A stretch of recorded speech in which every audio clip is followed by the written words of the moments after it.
ஒரு கிராமத்தில் சுரேஷ் என்ற இளைஞன் இருந்தான். அவன் நல்லவன்தான். ஆனால் ஒரு பழக்கம் இருந்தது. சிறு சிறு பொய்கள் சொல்லுவது. இது ஒரு ஸ்மால் லைதான் என்று அவன் எப்போதும் நினைப்பான். ஒரு நாள் அவன் வேலைக்கு தாமதமாக வந்தான்.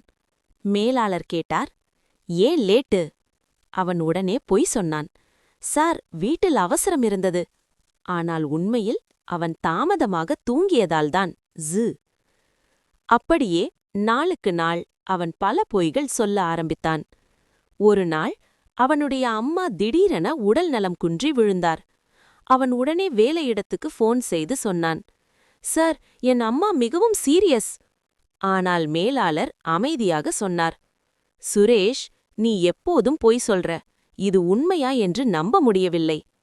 அந்த வார்த்தை சுரேஷின் மனதை உடைத்தது. Broken heart. அவன் உண்மையிலேயே அவசரத்திலிருந்தான். ஆனால் யாரும் அவனை நம்பவில்லை. அந்த நாளில் அவன் ஒரு பெரிய பாடம் கற்றுக்கொண்டான். அவன் தன்னைத்தானே மாற்றிக்கொண்டான். இனிமேல் எப்போதும் உண்மை பேச ஆரம்பித்தான். சில மாதங்களில் அவனுடைய நம்பிக்கை மீண்டும் உருவானது. ஹேண்ட்ஷேக். கதை நெறி. ஒரு பொய் 1000 உண்மைகளையும் சந்தேகப்பட வைக்கும்.